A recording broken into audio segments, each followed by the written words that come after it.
Now, after discussing the taxability of the allowances, now we are discussing about the taxability of perquisites. Now, what basically the perquisites are? Perquisites, they are what the facilities or say amenities. These are the facilities or the amenities which are provided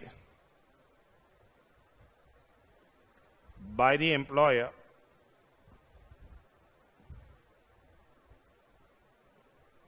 to employee. Say he may be provided house facility, he may be provided car facility, he may be provided say club facility. So these facilities are provided, and when the employer is providing these facilities to the employees, we have to what? Value the same. We have to value these facilities. And valuation is as per the rules. As per the rules. So what will be the value of the house facility, or what will be the value of the car facility or domestic servant or education facility which has been provided to the employee's children? We have to value the same in accordance with the rules, and whatever the taxable amount works out to be, it is what? It will form the part of the gross salary. It will be taxable. So these are basically the extra benefits which are granted to the employee in addition to the cash emoluments. These are what? Perquisites. And section 17 clause 2 defines perquisite in an inclusive manner. Perquisite includes the following. What is included in perquisite? What is basically included in the perquisite? First one is the rent-free accommodation. In case if the employer has provided accommodation to the employee, this is basically house facility. This is what? House facility.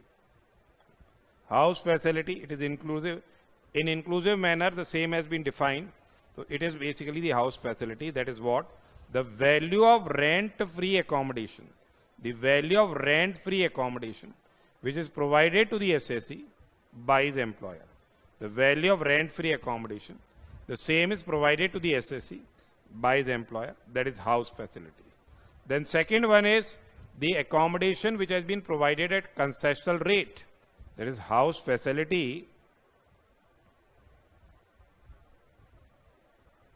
provided at concessional rate. Say if the rent-free facility value is 15,000 rupees per month, and say 5,000 rupees is recovered from the employee, then he has get a concession to the extent of 5,000 rupees, and 10,000 rupees is chargeable. That is what? The value of concession. The value of any concession in the matter of rent respecting any accommodation which has been provided to the assessee by his employer. So this is basically house facility which has been provided at a concessional rate. The concession, the benefit of the concession, whatever concession, this is the benefit which you are getting, and the same will be what? Taxable. Then certain perquisites are taxable in case of specified employees. That is section 17 to 3. That is the value of any benefit or amenity which is granted or provided free of cost at a concessional rate to the specified employees. That is value of the benefit or amenity. The same has been granted or provided free of cost or at concessional rate to the specified employees. And who are specified employees? Specified employees, as you will be discussing, specified employees, that is specified employees,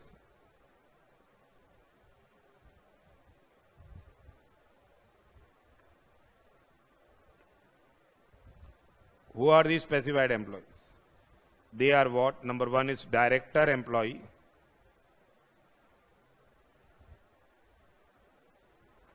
of a company. Is a director employee of a company, or say an employee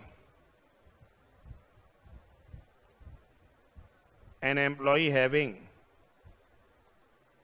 substantial interest in the company. An employee having substantial interest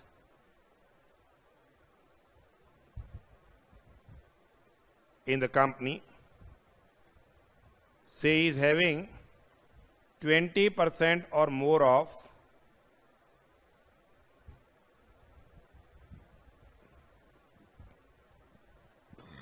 voting power. He is having 20% or more of voting power in the company, shares carrying 20% or more of voting power in the company. And the third one is an employee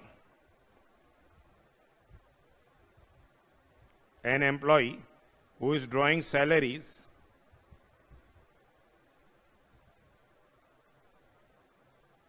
exceeding rupees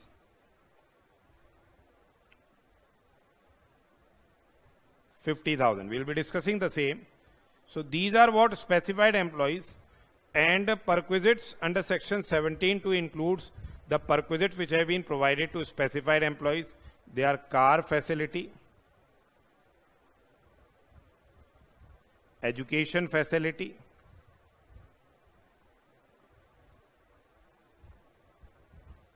transport facility,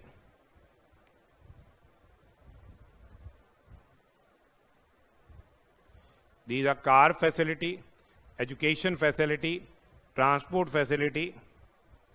Then it is, servant facility,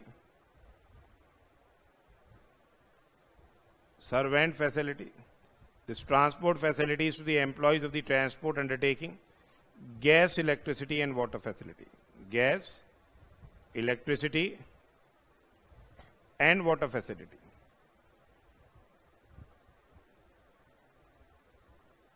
So these perquisites, they are basically provided to the specified employees.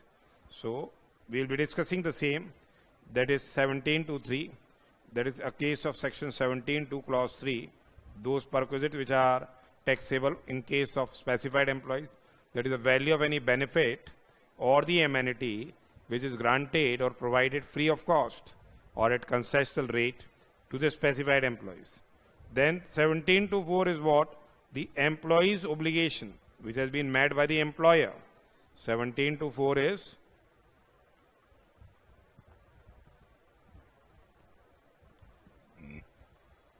employee's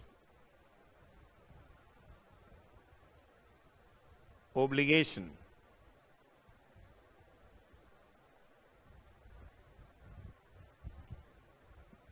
met by the employer.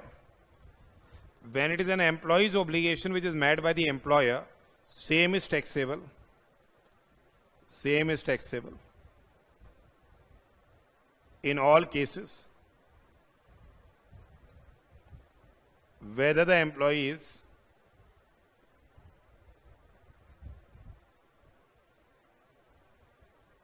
specified employee or not. Specified employee or not. Next is, that is what? Any sum which is paid by the employer in respect of any obligation which for such payment would have been payable by the assessee. That is employee's obligation which has been met by the employer, except tax on non-monetary perquisites. Tax on non-monetary perquisites, tax on non-monetary perquisites of employees is exempt under section 10(10) CC. If any, non-monetary perquisites have been provided and tax is paid by the employer on those non-monetary perquisites, the same is exempt. Then next is any sum payable by the employer, whether directly or through a fund other than the recognized provident fund, because separate provisions have been made, approved superannuation fund, deposit linked insurance fund. So any sum payable by the employer, whether directly or through a fund other than the RPF, approved superannuation fund, deposit linked insurance fund. Why this payment has been made to the fund? To effect an insurance, an assurance of the life of the assessee, or to effect, say, contract of annuity. So LIC or annuity contract payments which are paid by the employer, in respect of the employee, the same will also be regarded as a perquisite. The next is the employee's stock option or sweat equity shares. Employee's stock option. So if any sweat equity shares, they are provided. Sweat equity shares, they are provided. Say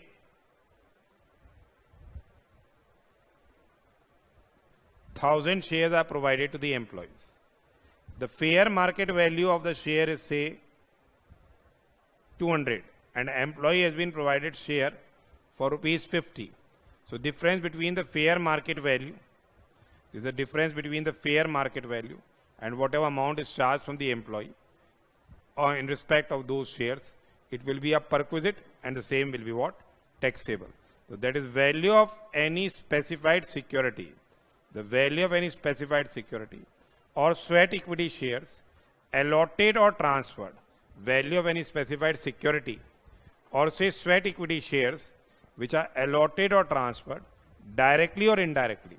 They have been allotted or transferred directly or indirectly by the employer or the former employer, free of cost or at concessional rate.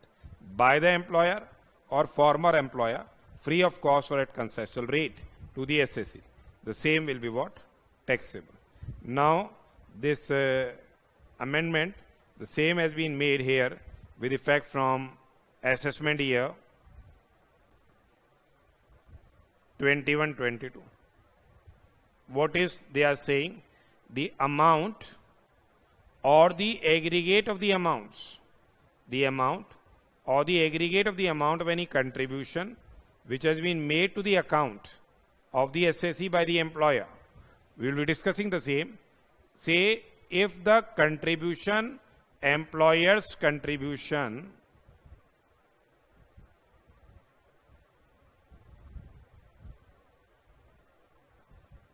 in aggregate, say in recognized provident fund plus NPS account plus approved superannuation fund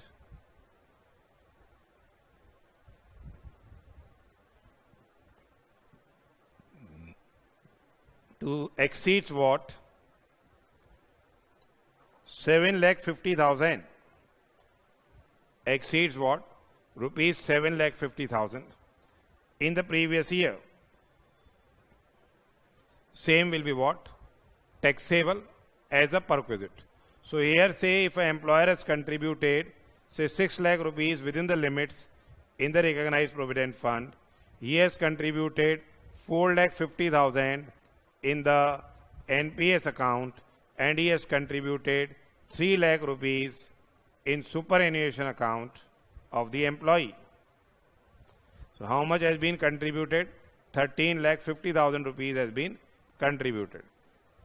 To the extent of 7,50,000 will be exempt, and the remaining 6 lakh rupees here, the same will be what? A perquisite which is chargeable to tax in the hands of the employee. So what is the amount or the aggregate of the amount of any contribution to the account of the SSC by the employer in the recognized provident fund?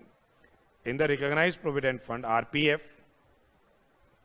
in the NPS account, employer's contribution in the NPS account and approved superannuation fund account. To the extent it exceeds rupees 7,50,000 in the previous year, the same will be what? Chargeable to tax. So this is an important amendment. It can be definitely asked in your examination, in the May examination. That is whatever the employer's contribution in recognized provident fund, NPS account and superannuation fund account. To the extent it exceeds rupees 7,50,000 in the previous year, it will be chargeable.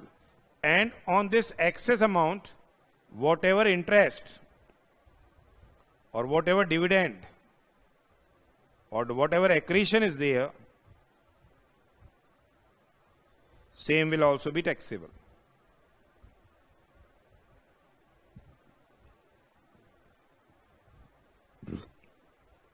That will also be taxable. So for those highly paid employees, it was within the limits, that is, say, they were contributing 12% to the recognized provident fund. That was within the limit. But in aggregate, if it exceeds what rupees 7,50,000, now to curb that, they have provided that up to 7,50,000 rupees in aggregate, these contributions will be not taxable.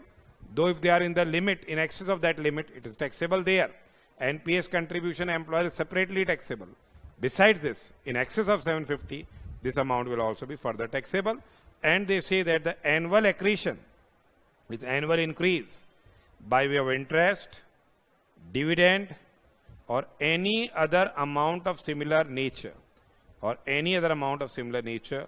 during the previous year to the balance at the credit of the fund or scheme referred above, to the extent it relates to the contribution which is included in the total income in any previous year, computed in such manner as may be prescribed. So that is the annual accretion, annual increase by way of, say, interest, dividend, and other similar amount will be also made taxable. Then other prescribed fringe benefits are there, other facilities or amenities. Same will be taxable. Same will be taxable.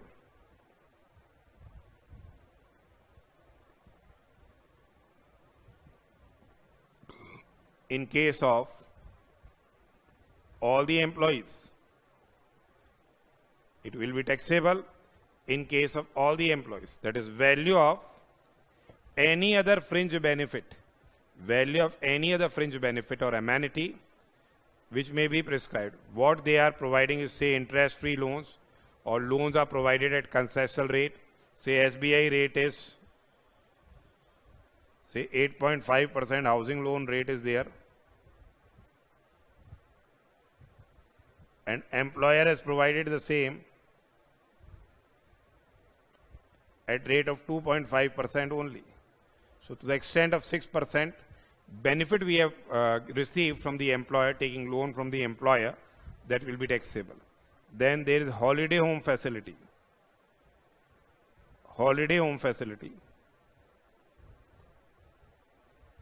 That is taxable. Traveling, touring, and holiday home. Food and beverage facility. They provide you lunch facility. Say free refreshments are provided. So taxability will depend upon the rules. Then gifts are provided to the employees on ceremonial occasions or otherwise. Credit card facility, club facility, use of movable assets are there, sale of movable assets at concessional rates, and other facilities they are provided. So these are basically included in the perquisites. As you are aware of the fact, what perquisite is? These are the facilities. Now we have got one term, as we have discussed it a bit earlier. We have discussed that term is there, that is what a specified employee. First of all, we'll be discussing the same. Now, who is a specified employee? Specified employee means an employee who is a director of the company. So first one is, I have already told you, is a director, employee of the company. He is a specified employee. He is a director, employee of the company. He is a specified employee. Then an employee, he is having substantial interest in the company. An employee who is having, say, substantial interest in the company, that is, he is a beneficial owner of equity shares. Carrying 20% or more of the voting rights in the company. He is beneficial owner of the equity shares, carrying 20% or more of the voting rights in the company. So he is also a specified employee. Then any other employee whose income chargeable under the head salaries. Whether due from or paid or allowed by one or more employers. Exclusive of all the value of benefits or amenities not provided by way of monetary payments. Exclusive of what? Non-monetary perquisites. If a salary exceeds 50,000 rupees, so we are taking what? Basic salary plus all taxable portion of allowances, all taxable portion of allowances, plus all other monetary payments, all other monetary payments,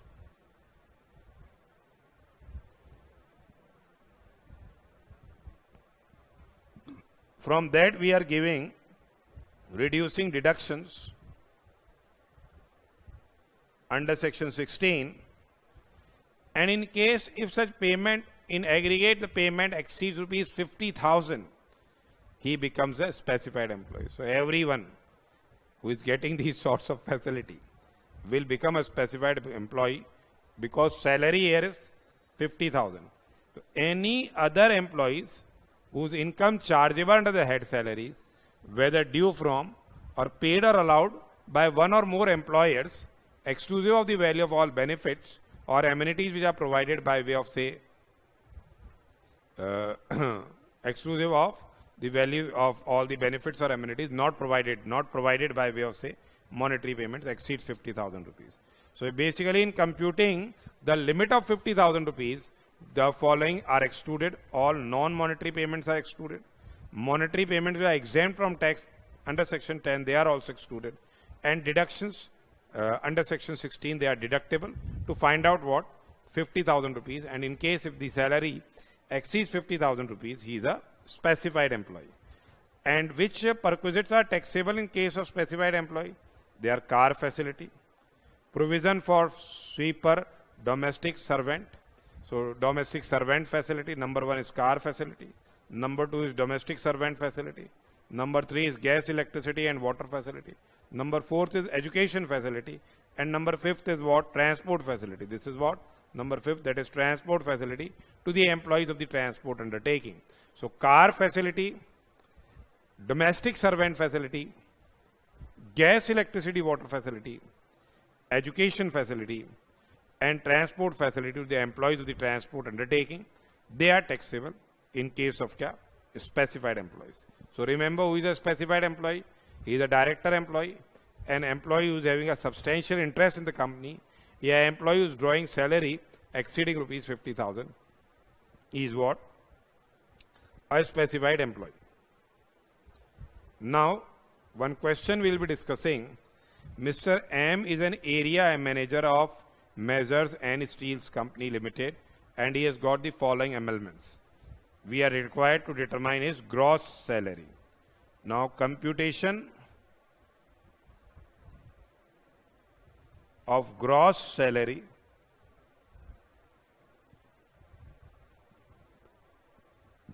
of Mr. N for assessment year 21-22. From assessment year 21-22. Previous year is 2021. Assessment year is 21-22. Here, basic salary, it is fully taxable. 40 lakh rupees is the basic salary. DNS allowance, it is also what? Fully taxable. 20 lakh is the DNS allowance, fully taxable. Then they say that employer's contribution to recognized provident fund, employer's contribution to RPF, since it does not exceed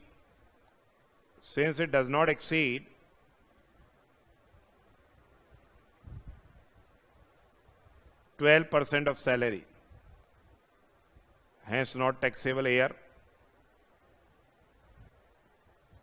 But how much contribution is there? You must remember 12% of salary. Salary means basic salary 40 lakh rupees plus DA to the extent it forms part of retirement benefit. 20 lakh is DA. 50% is forming part of retirement benefit, means 10 lakh rupees. So it is what? 6 lakh rupees the contribution here.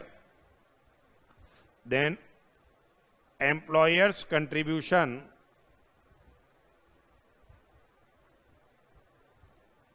to superannuation fund. To superannuation fund, it is 2 lakh rupees. So in aggregate, the contribution is 8 lakh rupees. Less exemption amount is how much, as we have discussed. This is amendment which has been made. 7,50,000 is the exemption amount. So taxable amount will be 50,000 rupees. So here the gross salary